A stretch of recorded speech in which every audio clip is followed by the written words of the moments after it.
It's me, Mark, your host, and as you can see, this is a special one. I'm not doing Mercury Meets World today because if you know me, you know I'm a diehard, lifelong Miami Heat fan, and I am unbelievably excited to talk about us going to the playoffs against the LA Lakers. And I brought with me a guest today that we'll bring out in a moment. We'll be talking about 20 minutes about what we expect for the playoffs and what we're excited about. But first, if you like the show, please press the like button. And of course, if you want to subscribe to the show, please do so. Super easy. If you want to help the show in many ways, it's some of the ways you can help. Of course, if you'd like to help the show financially, you can. There's my Venmo if you'd like. Every dollar helps. It helps keep that little guy right there. Not Kermit, that guy right there. The branding, and if you saw what I did last week for my friend Johnny Stockton, it makes that type of things possible, and also so we can make sure things run great. And I thank you guys for your support. Now, without further ado, I'm going to bring out a guest who's been a friend of mine for a really long time. If you've watched Mercury Meets World, he's been a guest, I think, 3 times now. One of my better friends in the city, the one, the only, Josh Benjamin. How are you, my friend? I'm great, Mark. I almost called you Josh. How are you doing today? I'm doing good. It's a little bit tired today, but I'm really excited though because when I found out that the Heat were going to get back to the finals, I basically just did a backflip because I did not think that was going to happen at all. Not to toot my own horn, who told you that the Heat were absolutely making the finals back in the East semis? You did, which I thank you for because I know that. I mean, you are a New Yorker. And that's saying a lot, considering a lot of New Yorkers hate the Heat for very, very serious reasons. Look, I'm just saying the 90s were an interesting time. Let's just leave it at that. Yeah. Allen Houston, Alonzo Mourning, love them all. But I mean, you have to love them. They're actual legends. And Allen Houston's a very nice guy. I met him once at his for an auction I did at his house to raise money for his foundation, and I went to Alonzo Mourning's basketball camp when I was 10 years old. And last year I interviewed Alonzo Mourning. I know, and it was a great article. Thank you. This is going to be a very interesting finals. I think personally, I think a lot of people are sleeping on the Heat. I don't think it's going to be easy 7 games for either team. But I think it's going to be interesting 7. I think it's going to go far, at least 6 games, personally. My prediction as of now is Lakers in 7, just because I don't know how much of the West Finals you watched, Mark, but LeBron James in that deciding Game 6 was showing what I can only describe as Jordan energy. He was taking the hard shots. He was running the offense. He was like, no, I got it. I'm going to guard Jamal Murray. Because the Nuggets, I told you, don't sleep on them. They're a fast and scrappy team. Right. But LeBron went into LeBron mode. He did what we've been waiting for him to do for 17 years, and he's finally breaking out that dominant stretch where he is going to take over the game. He is going to handle the ball. He's going to pass on an as-needed basis. He's going to take those hard shots. And go ahead. I do agree with what you're saying. I honestly, but I don't think LeBron's ever had to deal with a team like the Heat right now. Because, I'm just going to bring this up right now because I made a little banner for this, but Anthony Davis is Bam Adebayo. Yeah. Anthony Davis has never dealt with someone like Bam Adebayo, who has become a whole nother level during the playoffs. If you look at Anthony Davis and his entire career preceding the Lakers, he had an all-star point guard in Drew Holiday. Mm-hmm. He wasn't exactly on his own in New Orleans. He with the Hornets and the Pelicans alike, he was the guy. And now that he's the 2 to LeBron, it's going to be even interesting. Now the Heat and where they come from in the season series against the Lakers, they played the Lakers twice, lost both times. Right. The first time they got blown out by 15 points. That was in November. Second time was at home in December. They only lost by 3. So And so when you're going back to Anthony Davis, though, what the Heat have that the Lakers just don't, the Lakers don't have the size to keep up with Bam Adebayo. They just don't. You could try. Anthony Davis, he's going to be able to shoot from anywhere on the floor. But when it comes down to getting down and dirty, nitty gritty in the paint, he's never going to be that player. JaVale McGee, he's fine. He is a good low post guy. He can dunk. But in terms of that reliable big man who is going to go toe-to-toe with the other team's big man and just generate stops, the Lakers are going to have a very hard time doing that. The Lakers, if they win this series, it's going to be on sheer will. It's not going to be an easy series for either team. Like, I'm not saying, like, I'm not even sure if the Heat are going to win. Like, that's a very real thing. Like, I want the Heat to win, don't get me wrong, but also, like, how can I, like, you know me, I'm a big LeBron fan. Like, I am a big LeBron fan. Right. And go ahead. And the Lakers have had, like, you know, a horrible year, considering, like, starting at the beginning of the year with Kobe Bryant's death, you know? And that's the big motivating factor for the Lakers, I think, is that the loss of Kobe Bryant, it wasn't just a Los Angeles thing, it was a nationwide thing. I challenge anyone out there who is a basketball fan to come out full on and say, I hate Kobe Bryant, will not say any good things about him. Right. And because he was someone who meant so much to so many people, who was a basketball icon at the Staples Center, he's right up there with the Jerry West, with the Kareem Abdul-Jabbar, with the Magic. He's got that same star power. And for someone who won 5 rings in a Laker uniform to just be taken from us way too soon, especially when he inspired guys like LeBron, like Anthony Davis, like Jimmy Butler to go out and play the game, the Lakers, they're going to have quite the motivation behind them, and it's going to be very interesting to see how they executed against a fast and scrappy team like the Heat. I mean, like, the backstory to this finals is just so fascinating. It's the first time LeBron's faced the Heat again since he's left the Heat in a playoff situation, and it's fascinating because I do agree. Like, once LeBron gets turned on, you can't stop LeBron. LeBron is in 5 places at once. He is that player. But LeBron, like, also, go ahead. No, but like, what happens if it's LeBron is not passing the ball to people, but there's still like 5 people that can stop LeBron? Like, I mean, like, there's people like on the Heat that we don't talk about that often, like Duncan Robinson, who's literally one of the best 3-point shooters in the whole league. And I'm not saying anything against like Danny Green or anything like that, but Duncan Robinson, if you give him a shot for a 3-pointer, he's going to make it 45% of the time, which is huge. Like, it's funny you mentioned Duncan Robinson, because if there is one clear advantage where the Heat do have one over the Lakers, it's 3-point shooting. Between him and Tyler Hero, yeah. Yeah, well, in the regular season, the Heat shot 37.9% from 3. That was good for second in the NBA. They only trailed the Utah Jazz by 1/10 of a point. And the Lakers ranked 21st, 34.9. Now you shift that into the postseason, and those numbers, there's more of a disparity. The Heat, they're ranking 11th with about 35.7, which is fine. It's the playoffs. They're playing a little bit faster. Lakers, 35.5. So the Heat have actually regressed in 3-point shooting, whereas the Lakers, they're kind of about the same. And given how motivated the Heat are after tough series with the Celtics, with who else have they played? Did they play the Raptors? An easy series against the Pacers, and then a little bit harder series against the Bucks. Right. Like, so they've had beat us once. All right. So if you look at the Pacers, that's a very guard-heavy team. There's Victor Oladipo and not much else. Then you have the Bucks, who it's Giannis, and he doesn't really have anything around him except shooters. The Celtics, that is a young and deep team that, if they had a more reliable size, they probably would have pushed it to Game 7. But they just don't have the drive, the shooting to keep up with the Heat. Jimmy Butler, as I said to you before, he's in Mamba mode right now. He smells the ring within reach. And he's not really putting everything on his back. He's not taking over a game. He's doing a really good job of just kind of passing the ball around. Thus Tyler Hero, Duncan Robinson. But the Heat are one thing with the Lakers, and this is what's going to aid them, especially in 3-point shooting. They're a faster team. They're just a plain faster team. Jimmy Butler, he's driving to the basket. Tyler Hero, who was a shooter in college, all of a sudden he's driving the lane. I mean, he did 37 points in the last game, like the last few games against the Celtics, which is incredible. Yeah, and that's another thing, because one thing that you haven't touched on yet, they're playing in a bubble, in the Orlando bubble, yeah? I think this is I also agree with the bubble. Like, the bubble, I mean, I think this is the most effective version of what professional sports has been since the pandemic started. The bubble overwhelmingly favors the Heat, and people don't realize that, because the Lakers, like I said, very good team, but they're an older team.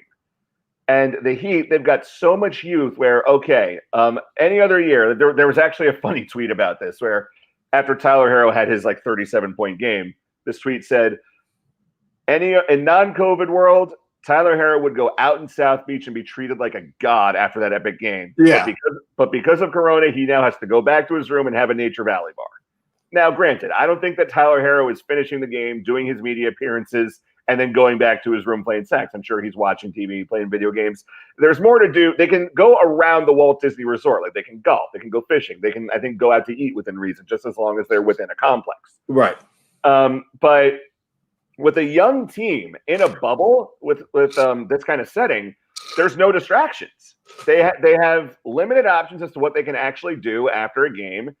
Colin Cowherd on his show on Fox Sports Radio, he compared it to an AAU tournament or like a youth tournament. And I think that even though LeBron has experience on his side, as do the entire Lakers, because the Lakers, they have a lot of championship experience on that team, just in case no one's aware. Here, I'm pulling up their depth chart right now. They have LeBron James. They have Danny Green, who is a beast with the Spurs. They got Rajon Rondo. They got Dwight Howard, who's been to the NBA Finals. So I keep forgetting Dwight Howard's still on the Lakers. I forgot about that. Yeah. Yeah, and this guy, he's not playing, and this one opted out. But Avery Bradley and Deion Waiters, plenty of NBA Finals experience. So go ahead. Yeah. Like for me, Rajon Rondo, I've always thought is a pretty overrated player. Like I think he's really good in like the regular season, but once gets like any like actual heat on him in like the actual playoffs, he starts faltering. That's interesting with Rondo because one thing I've noticed a lot of him about this postseason is he's taking a lot of 3-point shots and he's actually making them. Like I'm pulling up his stats right now. His postseason averages for this year. Oh wait, I forgot. ESPN changed its design and it's terrible now. So I'm pulling up those numbers as we speak. Rondo right now, 3-point shooting in the playoffs, 44.8%. So he's pretty much ridiculous. It's Duncan Robinson level right there. Yeah, he's a 3-and-D who also is oddly enough averaging 7.2 assists per game. So, like I said, the Lakers, they're a stronger team. They're a more experienced team. The Heat, they're a younger, faster, and hungrier team. I think the Lakers win it in 7 just barely, but the Heat are absolutely more than capable of pulling off the upset. I actually don't think that this series is going to be decided by more than like 8 points a game. Like, I will be shocked any game is like more than like it is in double digits, like 90 to 80 or anything like that. Like, I would be in shock by that. If there's one thing that this NBA playoffs and postseason has taught us, it is that nothing's predictable. Anything can happen. The Los Angeles Clippers blew a 3-1 lead, and we're up by 20 in 2 of the remaining 3 games and still lost. And it cost Doc Rivers his job. I'm not sure how at fault he was. I do think that he made some very questionable coaching decisions along the way, and that apparently played a role in why he was fired. But no, at the same time, no one's talking about the fact that you have Kawhi Leonard, who, while a very good player, isn't a leader. He's going to show up and play, but he's not going to rally a team. And then you have Paul George, who also isn't a leader, is an okay number 2, but he's not a clutch number 2. Like he has a long history of disappearing in the playoffs. And for some reason, Steve Ballmer, the owner of the Clippers, is blaming Doc Rivers. So you said that that each game of the series could be decided by less than 8 points. That's very possible. The Heat are a very strong defensive team. If you look at how they rank defensively, let's see how much that they were 10th in points allowed at 100.9 or 109.1. And the Lakers, by comparison, they let's see, where is it? Oh, God, I should have put these tabs up to begin with. I'm so sorry, Mark. You're good, don't worry. Either way, the Heat are a very strong team. They're probably the better coach team because no disrespect to Brad Vogel, he's not Eric Spoelstra. Eric Spoelstra is a fucking genius, and I will. If anyone ever says anything bad about Eric Spoelstra, they can just fuck away, you know? Yeah, because LeBron he left Miami 2014, right? Yes. Yeah, after the 2014 finals. And if someone had told me back then, in the year 2020, there's going to be a global pandemic, the NBA playoffs are going to be in a bubble, and Eric Spoelstra is not only still going to be the coach of the Heat, but he's going to be in the finals, I would have been like, what with what team? Like, who's there? And then, like, you're like Jimmy Butler, Goran Dragic. Okay, I can see a little bit of that. And then, like, people you haven't heard of at that point, like Tyler Hero and Bam Adebayo. And I mean, Tyler Jay Hero. Crowder, which you kind of heard about that point, but not really, you know? No, Tyler Hero and Bam Adebayo, it's just proof positive that Kentucky basketball, while you might not agree with John Calipari and how he recruits guys to pretty much be one and dones, these guys can play. I mean, I remember telling you right after Tyler Harrow got drafted, give this guy 2 years, he's going to be Dan Marley. And now he's even better than Dan Marley. Dan Marley never did 37 points before. Never. In the game. He did like 20 a couple times, but that's it. And Bam Adebayo, when he got drafted by the Heat, I said, great, this is their big man of the future. This is exactly who they need. And so be it Spoelstra or Pat Riley or whoever, the Miami Heat organization has done a fantastic job of rebuilding beyond the Heatles. And that the transition from the Heatles to where we are now, it's been very smooth. And that's something they should be proud of. The Lakers, they haven't developed. I actually looked this up.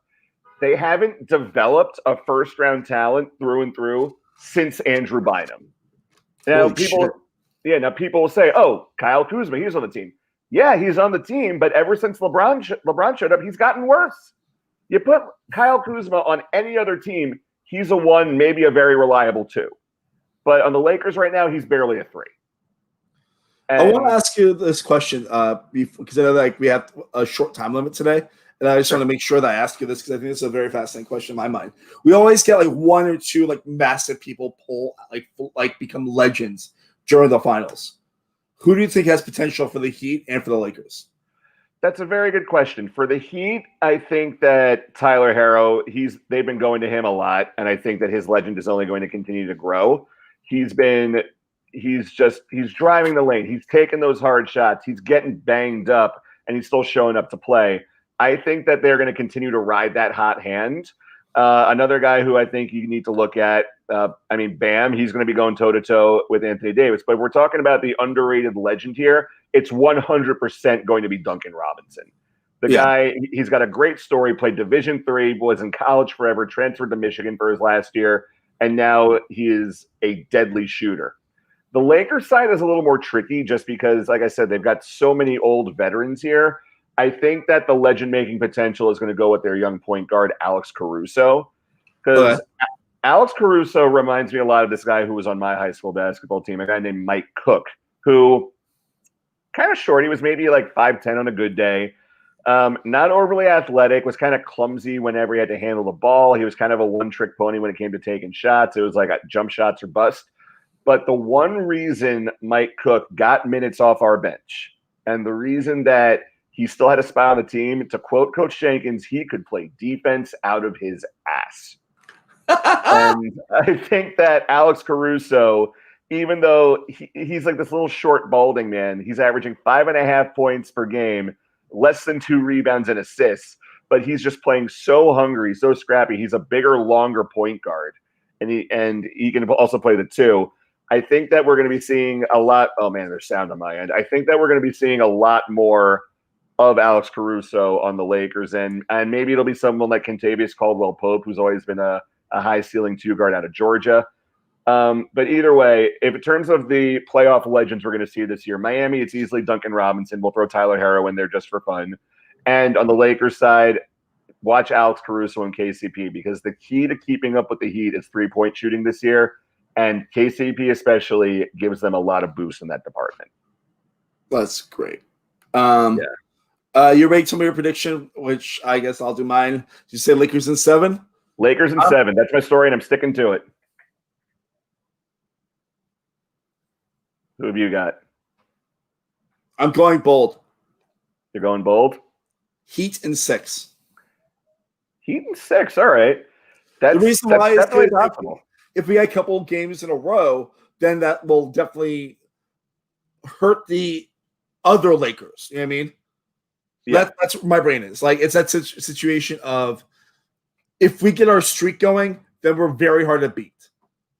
I do not think we're winning tomorrow. I do not think we're winning tomorrow.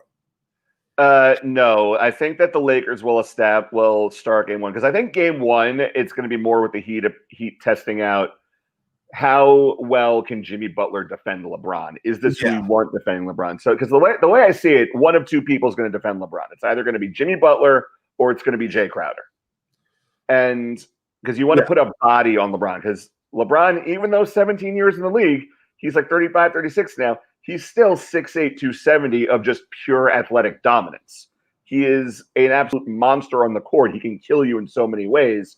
So I think if you can kind of take LeBron out of the game and force him to dish the ball off to KCP, to Kuzma, to Anthony Davis, to these guys who aren't used to having like the spotlight on them in crunch time, as great as Anthony Davis has been this finals. Lakers in 7, absolutely, but yeah, they're going to take game 1, and the Heat can 100% steal this in 6 games, especially if they can steal game 2. Yeah, like that's what I think is going to happen. I think it's going to be like Heat are going to be like game 2, maybe game 3. Mm-hmm. Like game 3 is going to be like whether it's going to be whether it's going to be game 6 or game 7. You know what I mean? That's where my brain is in this situation. Yeah, it's going to be a great series. I mean, I thought last year's NBA Finals was a lot of fun between the Raptors and the Warriors. This season, I think with no major injuries on either side, because let's be honest, as fun as it was watching the Raptors win last year, it didn't feel right just because Durant was hurt. Klay Thompson tore his ACL. Steph Curry clearly wasn't 100%. And you know how much I love both those teams, especially my Warriors. Yeah, absolutely. And I think that this year, with no major injuries on either side, you're going to have a tough, blue-collar, grinded-out series. I think that favors the Lakers, but it's like I said so many times, don't sleep on the Heat at all. Yeah. All right, let's get your social media stuff up. If you want to follow Josh at Josh BESNY on Twitter.